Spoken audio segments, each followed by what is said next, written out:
அரசியல்ல இதெல்லாம் சாதாரணமாப்பா.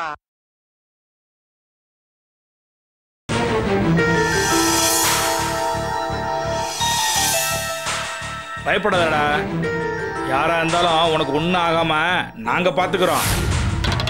இல்லனே, பெரியண்ணன் பாத்துக்கிறவாருன்னு சொல்ல வந்தேன். யாரா அது? பொன்னேரியானா? ஐயா, பொன்னேரியாரா நான் இது வரைக்கும் பார்த்தது கூட இல்லை ஐயா. ஏய், என்னடா குழப்பற? அப்ப யாரா கனகராஜ கொல்ல சொன்னது?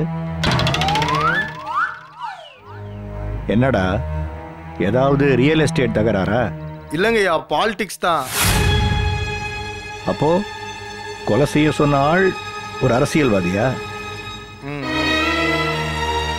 அவன் யாரு? எந்த கட்சிக்காரன்? அதை சொன்னா நீங்க காப்பாற்ற மாட்டீங்க. தைரியமா சொல்லு. இதுக்கு பின்னாடி யாருன்னு எனக்கு தெரிஞ்சாகணும். உன்னை நான் காப்பாத்துறேன். சொல்லு, யார் அது?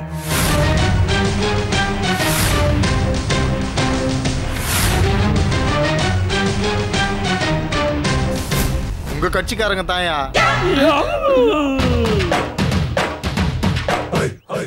ஐயோ, நான் இல்லைங்கண்ணே. நான் உங்களுக்கு தெரியாம எதுவும் செஞ்சிருக்கேன் நானே.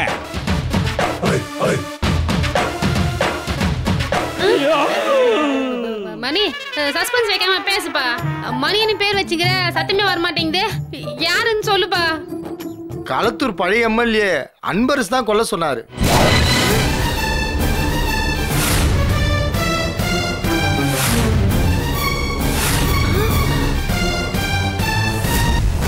நம்ம ஆளுங்க அவனுக்கு கொஞ்சம் பணம் கொடுப்பாங்க.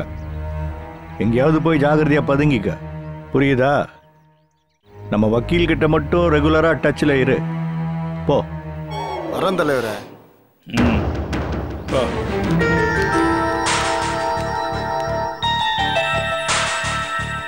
தலைவரே, என்ன தலைவரே கதை இப்படி போகுது? இப்ப நாம என்ன பண்ண போறோம்? நாம இல்ல, நான் என்ன பண்ண போறேன்னு கேஸ் கோர்ட்டுக்கு வர சொல்ல பாரு, புரியுதா? போ. தலைவரே, என்னை விட தமிழ் நீங்க சூப்பரா பேசுறீங்க. எனக்கு ஒரே வேக வேகமா இருக்குது தலைவரே. கர்மண்டா.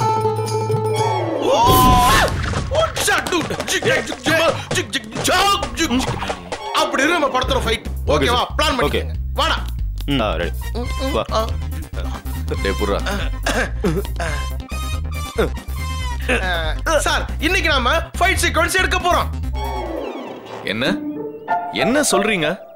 இல்ல சார், இன்னைக்கு நாம ஸ்டண்ட் சீனுக்கு ரிஹர்சல் பார்க்கலாம்னு சொல்றேன். ஷோ, நீங்க என்ன சொல்றீங்கன்னு எனக்கு புரியல சார். சும்மா புரியல. Good morning sir. Good morning. Rehearsal பார்க்கலாமா சார்? கண்டிப்பா, அதுக்கு தானே வந்திருக்கோம். ஓஹோ, குட் மார்னிங் சொல்லாதான் தன்னோட பிரச்சனை. Sir, good morning sir. Good morning. கவலையே படாதீங்க அப்பா டக்கர், நாம கலக்குறோம். SK rocks. சரி, சீன் என்னன்னு சொல்லுங்க. சார், நீங்களும் மந்திரி மகளும் லவ் பண்றீங்க. தப்பு தப்பு தப்பு தப்பு. அந்த காலத்துல எப்படி லவ் பண்ண முடியும்? என்ன கேமராமேன்? ஆமா ஆமா ஆமா. அந்த காலத்துல வெறும் காதலிப்பாங்க.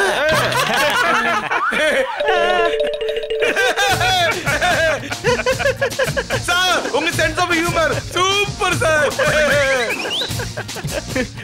காலையில கூட சிஎம் டிவில ஏதோ புது திட்டம்லாம் அறிவிச்சாரு. என் வைஃப் கூட கேட்டாங்க, என்னங்க எவ்வளவு அழகா பேசுறாரு, இதெல்லாம் ரசிக்க மாட்டீங்களான்னு கேட்டா. அதுக்கு நீங்க என்ன சார் சொன்னீங்க? அவர் இவ்வளவு கஷ்டப்படவே வேணாம் டார்லிங். அவர் 3 வார்த்தை சொன்னா போதும், கட்சி வித்தியாசம் இல்லாம நானே சந்தோஷப்படும் சொன்னேன். கேமராமேன், நான் என்ன சொல்லிருப்பேன்னு நினைக்கிறீங்க சொல்லுங்க. நம்மளுக்கு அவ்வளவு விவரம் கிடையாது சார். டைரக்டர் சார், நீங்க சொல்லுங்க. சார் சார், எனக்கு உங்க அளவுக்கு அரசியல் நாலேஜ். நான் சொன்னேன், நம்ம சிஎம் இவ்வளவு தம் கட்டிலாம் பேச வேணாம், நான் பதவி விலகுகிறேன் அப்படின்னு சொன்னா நானே சந்தோஷமாயிடும் சொன்னேன். இது எப்படி இருக்கு? சரி, இப்போ நான் என்ன பண்ணணும்? சார், நீங்களும் மந்திரி மகளும் உப்புரி கையில, புரியாதோ? அதாவது பால்கனில நின்னு லவ் பண்ணிட்டு இருக்கீங்க. அந்த நேரம் பார்த்து மந்திரி வந்துட்டார். உடனே நீங்க என்ன தெரியுமா பண்றீங்க? காதலியின் பேர் கிடக்கூடாதுன்னு உப்பரியிலிருந்து அப்படியே ஜம்ப் பண்ணி குதிச்சுறீங்க. அதுக்கு எதுக்கு உப்பரிகளை போய் சந்திக்கணும்? ஏதாவது ஒரு பார்க்ல மீட் பண்ணலாம்ல? ஐயோ, அந்த காலத்துல பார்க்கலாம் கிடையாது சார். Super super super. அப்போ ஏதாவது ஒரு பூந்தோட்டம் இல்லனா சோலையில மீட் பண்ணலாம் சார். அதுலயா? மாசிரோ ஷில்பா குமார், மாசிரோ ஷில்பா குமார், மாசிரோ ஷில்பா குமார், மாசிரோ ஷில்பா குமார். இவங்கலாம் என்னுடைய தீவிர ரசிகர் சார். அவங்க சாப்பிடுறதுக்கு ஏதாவது ஏற்பாடு பண்ணுங்க. போய் எல்லாம் வயிறார கூட்டி போய் சாப்பிடாத கொடுத்துருவீங்க. வேலை பார்க்க விட மாட்டாங்க. நீங்க போங்க, நீங்க போங்க. அப்பாடா சார், இப்போ நீங்க என்ன பண்றீங்கன்னா இது மேல இருந்து ஒரே ஜம்ப்னு கீழே குதிச்சிட்டீங்கன்னா உங்க ரசிகர்லாம் விசில் அடிப்பாங்க தியேட்டர். முருகேசா, நான் மேல இருந்து குதிச்சா உனக்கு பிடிக்குமா? ரொம்ப பிடிக்கும் சார். நீங்க நிலவுல இருந்தே குதிக்கலாம். ஆனா பூமி எதிராம பாத்துங்க சார்.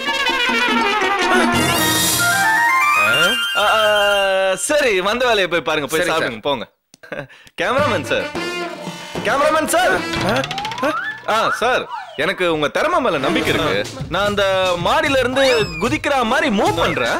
கீழே வந்த உடனே ஒரு 2 அடி ஸ்டூல் வச்சு அதுல இருந்து குதிச்சிடுறேன். நீங்க உங்க திறமையெல்லாம் பயன்படுத்தி கட் பண்ணி என்ன பண்றீங்களோ பண்ணுங்க. சரியா? 2 அடி ஸ்டூல் என்ன சார்? 2 அடி ஸ்டூல், 1/2 அடி ஸ்டூல் இருந்து குதிங்க. மத்தது நான் பாத்துக்கிறேன். போங்க, போய் டேக்குக்கு ரெடி பண்ணுங்க. சரி. என்னடா அண்ணே, 1/2 அடி ஸ்டூல்ல இருந்து குதிக்கிறேன்னு சொல்றீங்க? அவ்வளவு தூரத்துல இருந்து குதிச்சா உங்க கால் என்ன ஆகுறது? டேய், காசு வாங்குறோம், மனசாட்சிக்கு விரோதமா நடந்துக்க முடியுமா? அதுக்காக தான் இதெல்லாம் செய்யணும். அதுதான் கரெக்ட். என்னடா இது, அண்ணன் வீட்டு சோபாவுக்கு கவர் தைக்கலாம்னு நினைச்சா மறந்தே போச்சே. ஏலே, 2 பேரும் நின்னு என்ன பண்ணிக்கிட்டு இருக்கீங்க? அது ஒண்ணு இல்லண்ணே, இந்த வீட்டுக்கு வரும்போது மட்டும் இது ஞாபகம் வருதே, எப்படின்னு கேட்டான். அது ஒண்ணும் இல்லண்ணே, ஊர்லயே ஞாபகம் வந்தா காசு செலவாகும்னு இவன் சொல்றான். ஏல, உங்க 2 பேரை பத்தி எனக்கு நல்லா தெரியும்ல. நான் இப்போ உங்களுக்கு சொல்றேன், நீங்க 2 பேரும் ஆளுக்கு 1000 ரூபாய் போட்டு சோபாவுக்கு உரதச்சு கொடுக்கணும். அப்படி இல்லைன்னா நெக்ஸ்ட் டைம் நான் உங்களை கூட்டிட்டு வர மாட்டேன். புரியுதா? வாங்க. என்ன இப்படி சொல்றாரு?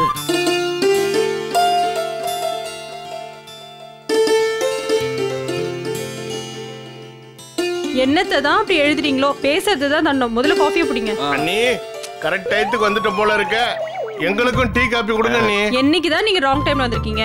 கேட்டை திறக்கும் போதே தெரியுது அது நீங்க தான். எடுத்துக்குங்க. இந்தா இந்தா இந்தா.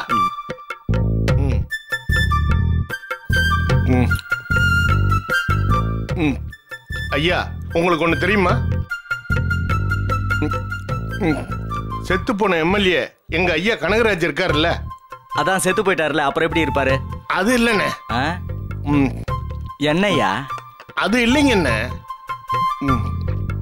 அண்ணே, அது வந்து நீ நிறுத்து, டீய குடி. நீ சொல்லியா? கனகராஜுக்கு ஜனகராஜ்னு தம்பி ஒருத்தன் இருக்கான். அவனை பெரிய அண்ணன் கூப்பிட்டு தான் கட்சியில சேர்த்துக்கிட்டாரு. தான் அண்ணனுடைய கொலை வழக்க பத்தி மறு விசாரணை பண்ணணும்னு கோர்ட்ல பெட்டிஷன் போட்டுருக்கான். ஏயா, அந்த மணி ஜெயில்ல இருக்கானா இல்ல பெயில்ல வந்துட்டானா? ஐயா, அதுதான் நான் சொல்ல வந்தேன். அந்த மணி இருக்கானே, அவன் ஜெயில்ல இருக்கும்போது யாரோ பிரதீப் சிங்னு சுப்ரீம் கோர்ட் லாயர் வந்து அவனை ஜாமீன்ல எடுத்தாப்லையாம். ஏங்க, அவனுக்கு ஏதுங்க இவ்வளவு பணம்? அறிக்கை எழுத நல்ல விஷயம் கிடைச்சிருச்சு. அறிக்கையா? என்ன அறிக்கை? ஏன் தங்கம், இந்த கோமாளிங்களுக்கு தான் புரியலன்னா உனக்கு கூடமா புரியல? இது பெரியண்ணனோட அடுத்த மூவ். அவரோட குறி பொன்னேரியார் தானா இல்ல மலர் கொடியும் சேர்த்து காலி பண்ணணும்னு நினைக்கிறாரா? ஐயா, நீங்க என்ன சொல்றீங்க? இதுல பெரிய என்ன மூவ் அது? யோ, இது எல்லாமே அவருடைய வேலை தான்யா. மலர் கொடிய பொன்னேரியார்கிட்ட இருந்து பிரிக்கிறதுக்காக கனகராஜ் கொலையில மலர் கொடிக்கு சம்பந்தம் இருக்குன்னு சிஎம் நியூஸ கசிய விட்டாரு. இப்போ பொன்னேரியார ஓரம் கட்டிட்டு மலர் கொடிய மந்திரி ஆக்கிட்டாரு. அப்போ அந்த கொலையோட மர்மம் என்ன? அதுதானே ஒன்னும் புரிய மாட்டேங்குது. மணியை விட்டு கனகராஜ காலி பண்ணது யாருங்க? அது யாரா இருந்தாலும் அந்த கேஸ தோண்டி பெட்டிஷன் போட்டு கிளறணும்னு முடிவு பண்ணிட்டாரு பெரிய அண்ணன். கனகராஜ் தம்பி ஆளுங்கட்சி கூப்பிட்டு மிரட்ட கூடாதுன்னு தான் அந்த ஜனகராஜ தன்னோட கட்சியில சேர்த்துக்கிட்டாரு பெரிய அண்ணன். அப்போ சுப்ரீம் கோர்ட் வக்கீல வர வச்சது அவரு தானோ? பின்ன வேற யாரா இருக்க முடியும்? இந்த பிரதீப் சிங் கபாடியா இருக்கானே, இவன் ஒரு தடவை கோர்ட்டுக்கு வந்து போனாவே 3 லட்சம் ரூபாய் ஆகும். அதுவும் இல்லாம அவன் பயங்கர பிஸி. இவனை வர வச்சது அந்த கலிய பெருமாளா தான் இருக்கும். இதுல பெரிய அண்ணனுக்கு என்ன லாபம்? தேர்தல் வருது இல்ல, இனிமேல் ஆளுங்கட்சிக்கு குடைச்சல் கொடுத்துட்டே இருப்பாரு பெரிய அண்ணன். தங்கம், அந்த பேட் எடுமா, அறிக்கை வெளியிட்டு நாம அவரை முந்திக்கலாம். யோ வாங்க மாமா. வணக்கம் தலைவரே. வணக்கம். என்ன வைரமணியார், அடுத்த அறிக்கை யாரை தாக்கி படிக்கிறேன் கேளுங்க. கனகராஜ் தம்பி மீது என்ன திடீர் கரிசனம்? இது கனகராஜ் குடும்பத்தின் மீது காட்டும் கருணையா, இல்லை பொன்னேரி கழுத்துக்கு கணையா? இதுல உனக்கு என்ன லாபம்? அரசியல்ல நம்ம லாபத்தை மட்டும் பார்த்தா முடியுமா சித்தப்பா? பொதுநலத்தையும் பாருங்க, ஆனா அப்பப்ப உங்களை நம்பி இருக்கிறவங்களையும் பாருங்க. உங்க பொண்டாட்டி, உங்களை நம்பி இருக்கிற இந்த கிறுக்கு பசங்க. டேய், எங்கடா அந்த பாட்டு பாடுறவனை காணோம்? மறுபடியும் சபரிமலைக்கு போயிட்டானா? வைரமணி, கொஞ்ச நாளைக்கு கையும் காலையும் வச்சுட்டு கொஞ்சம் சும்மா இருங்க. முடியலன்னா இவனை மாதிரி சபரிமலைக்கு வேண்டாம் வேண்டாம், நீங்க எங்கேயாச்சும் வெளிநாட்டுக்கு டூர் போயிட்டு வாங்க. நான் பெரிய அண்ணன் பேசிட்டு இருக்கேன். அப்படியா மாமா? ஆமாம்மா, நான் தான் அன்னைக்கே சொன்னேன்ல. வைரமணி, வர்ற தேர்தல்ல நீங்க பெரிய அண்ணன் அணியில நில்லுங்க. 5 சீட்டோ 10 சீட்டோ வாங்கி தர்றேன். நின்னு ஜெயிச்சு மந்திரி ஆகிற வழிய பாருங்க. ஆளுங்கட்சிய பெரிய அண்ணன் குறி வச்சா உங்களுக்கு என்ன? வாயை வச்சுட்டு பேசாம இருங்க. அங்க போனா சுத்தமா மதிக்க மாட்டாங்க சித்தப்பா. தேர்தல் முடியற வரைக்கும் உங்களை மரியாதையா வச்சிருப்பாங்க. தேர்தல்ல ஜெயிச்சு கையில 4 எம்எல்ஏ இருந்தா மரியாதை தானா வரும் உங்களுக்கு. பேசாம இருங்க, மத்தத நான் பாத்துக்கிறேன். ஏமா, இவரை கொஞ்சம் வெளியே விடாதம்மா.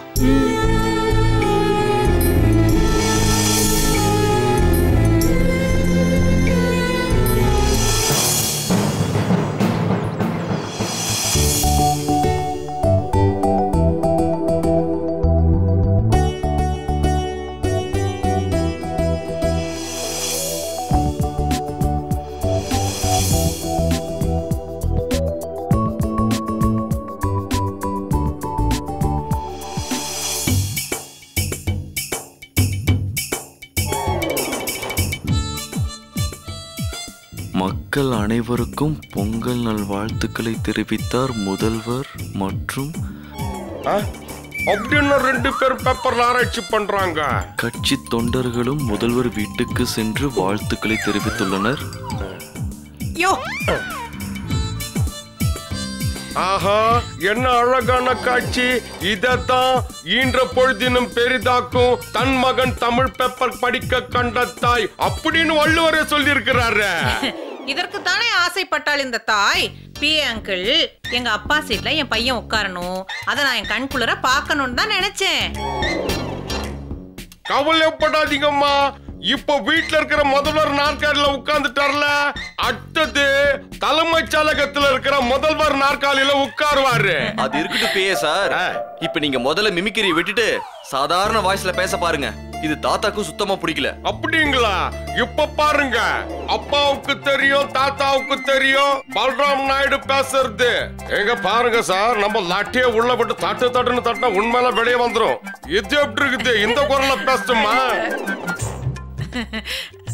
அங்கிள், இது சூப்பர். பழைய பிஏ அங்கிள் ஒரே போரு, நீங்க செம என்டர்டைன்மெண்டா இருக்கீங்க. அம்மா சும்மா இருங்கம்மா, அவரு முதல்வரோட பிஏ, கோமாளி இல்ல. உன்னை என்டர்டெயின் பண்றது அவருக்கு வேலையா? பிஏ சார், அதெல்லாம் வேண்டாம், டீசெண்டா பேசுங்க. ஆமா, தாத்தா எதுக்கு டெல்லி போயிருக்காங்க? திட்ட கமிஷன் மீட்டிங். அப்படின்னா யார திட்டினா எவ்வளவு கமிஷன் தருவாங்கன்னு பேசுவாங்களா? எல்லா மீட்டிங்குமே யாராவது திட்டுறதுக்கு தானா? அப்ப இதுக்கு எவ்வளவு கமிஷன் வரும்? ஐயோ அம்மா, அர்ஜுன் சார், மத்திய அரசாங்கம் வருஷம் ஒவ்வொரு ஸ்டேட்டுக்கும் எந்தெந்த திட்டங்களுக்கு எவ்வளவு பணம் செலவு பண்ணலான்னு முடிவு பண்றதுக்கு ஒரு கமிட்டி இருக்கு. அந்த கமிட்டி எல்லா முதல்வர்களையும் அழைச்சி பேசுவாங்க. இப்ப நம்ம ஸ்டேட்டுக்கு நிதி பற்றாக்குறை இருக்கு இல்லையா? அப்படியா? பார்த்தா அப்படி தெரியலையே. இங்க இருந்து பார்த்தா எப்படி தெரியும்? அர்ஜுன் சார், இது நம்ம பார்ட்டி ஆட்சியோட கடைசி வருஷம் சார். இந்த சமயத்துல முதல்வர் மத்திய அரசு கிட்ட 25,000 கோடி ரூபாய் கேக்குறாருன்னா ஏன் சொல்லுங்க? ஏதாவது புது திட்டமா இருக்கும். ஆமா, அவ்வளவு தொகை கொடுப்பாங்களா? தர மாட்டாங்க. இது முதல்வருக்கே நல்லா தெரியும். இருந்தும் அவர் ஏன் கேக்குறாருன்னா, ஒருவேளை அடுத்த தேர்தல்ல ஆட்சி மாறி பெரியண்ணா ஆட்சிக்கு வந்துட்டா, ஐயோ கடந்த ஆட்சியில கஜானாவே காலி பண்ணிட்டாங்கன்னு கூச்சல் போடுவாங்கல்ல. ஆமா, இது எல்லாரும் வழக்கமா போடக்கூடியதானே. அதேதான் சார். இப்போ கூட 25,000 கோடி கேட்டிருக்கிறது அதுக்கு தான். ஏன்னா நாளைக்கு பெரியண்ண கூச்சல் போட்டார்னா, நாங்கள் கடந்த ஆண்டில் 25,000 கோடி மத்திய அரசிடம் கேட்டோம், ஆனால் ஓரவஞ்சனையுடன் கையை விரிச்சிட்டாங்கன்னு பழிய தூக்கி சென்ட்ரல் கவர்மெண்ட் மேல போட்டலாம் இல்லையா, அதுக்கு தான். அர்ஜுன், இத பாத்தியா? கனகராஜ கொலை பண்ண மணிக்கு சுப்ரீம் கோர்ட் வக்கீல் வாதாடி ஜாமீன் வாங்கி கொடுத்திருக்காரு. இத பத்தி காலையில சிஎம் என்கிட்ட பேசிட்டாரு. இதுக்கு பின்னாடி யாரோ பெரிய ஆட்கள்லாம் இருக்கிறாங்களாம்.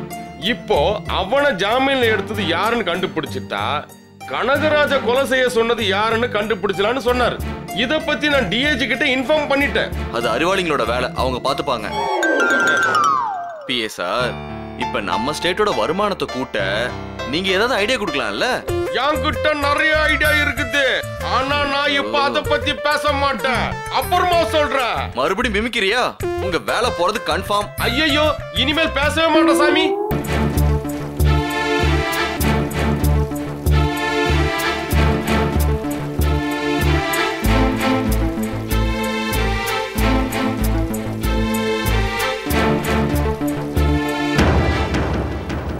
சுபலட்சுமி சார், முதல்ல நான் ஒரு அறிக்கை மாதிரி பேசிடுறேன், அது அப்படியே போட்டுருங்க. But no gimmicks. Okay sir. ஆனா நாங்க உங்களை 1-2 கேள்வி கேட்கலாம்ல? அதுக்கு தானே வந்திருக்கீங்க. முதல்ல நான் பேசிடுறேன். சலீம் ரெடி? Ready sir. தமிழக முதல்வருக்கு சில முக்கியமான கேள்விகள். களத்தூர் கனகராஜ் கொலை வழக்கின் பின்னணியில் இருக்கும் அரசியல் பிரமுகர் யார்? அது ஒரு பிரமுகரா அல்லது பிரமுகியா? இவ்வளவு நாள் பிடிபடாமல் இருந்த அந்த கொலைகாரன் பொன்னேரியார் உங்களுக்கு எதிராக கொடி பிடித்தவுடன் பிடிபட்டது எப்படி? இது என்ன கதை?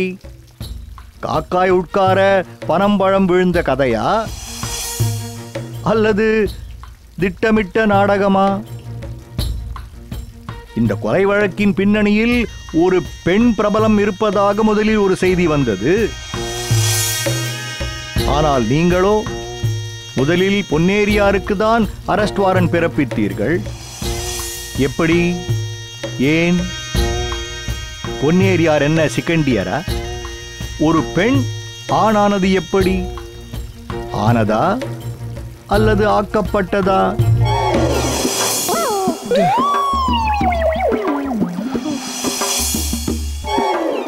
இந்த கொலை வழக்கின் பின்னால் ஒரு பெண் பிரபலம் சம்பந்தப்பட்டிருப்பதாக செய்தி வந்தது எதற்காக?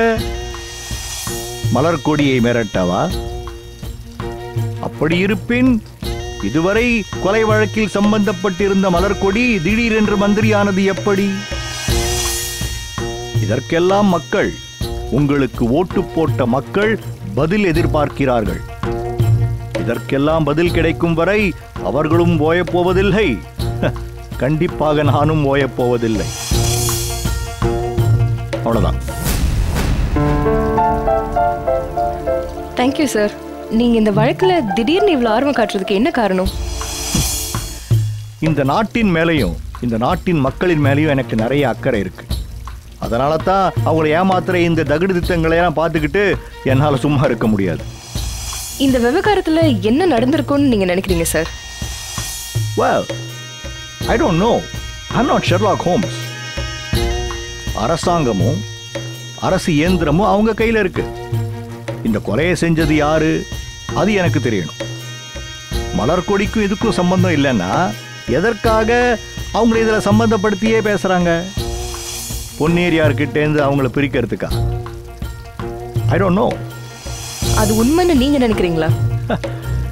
நான் என்ன நினைக்கிறேங்கிறது முக்கியம் இல்லம்மா. மக்கள் என்ன நினைக்கிறாங்க, மக்கள் எதை நம்புறாங்கிறது தான் முக்கியம். Look, this is a very peculiar situation. இந்த கொலையில மலர்கொடியை சம்பந்தப்படுத்தி முதல்ல அவங்களே ஒரு நியூஸ் கொடுக்கறாங்க. 10 நாள்ல மலர்கொடியை அவங்களே மந்திரியும் ஆக்குறாங்க. அப்படின்னா என்ன? isn't it very peculiar? இந்த 10 நாள்ல என்ன நடந்தது? சார் இத பத்தி நீங்க என்ன நினைக்கிறீங்க சார்? எனக்கு தெரியாது. எனக்கு தெரிஞ்சதெல்லாம் நேர்மையான ஒளிவு மறைவில்லாத அரசியல். இந்த மாதிரி சொந்த கட்சிக்காரங்களையே பிளாக்மெயில் பண்ற பழக்கம் எல்லாம் எனக்கு கிடையாது. இதை நீங்க அவங்க கிட்ட தான் கேட்கணும். மாடர்ன் மணின்ற பட்டாசு மணியை ஒரு சுப்ரீம் கோர்ட் வக்கீல் தான் ஜாமீன்ல எடுத்திருக்காரு. இதுக்கு பின்னாடி ஒரு பெரிய சதி இருக்கும்னு நாங்க நினைக்கிறோம். நீங்க என்ன நினைக்கிறீங்க?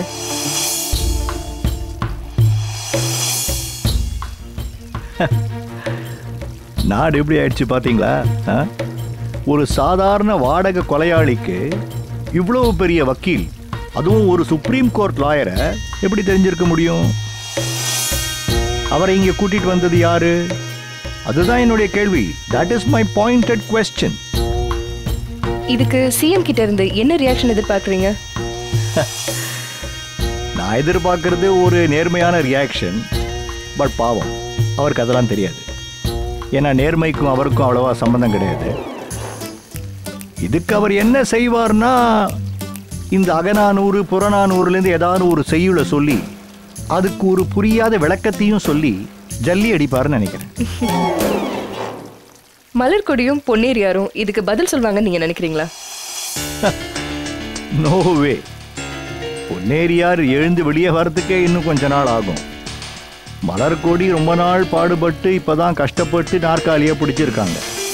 அதனால இப்போதைக்கு 2 பேரும் வாயை திறக்க போறதில்ல. அப்புறம் இதுக்கு என்னதான் முடிவு? வேற என்ன முடிவு? நான் கோர்ட்டுக்கு போவேன். ஏன்னா சட்டத்தின் மேலையும் நீதியின் மேலையும் எனக்கு என்னைக்குமே நம்பிக்கை உண்டு. நிச்சயமா தர்மம் வெல்லும்.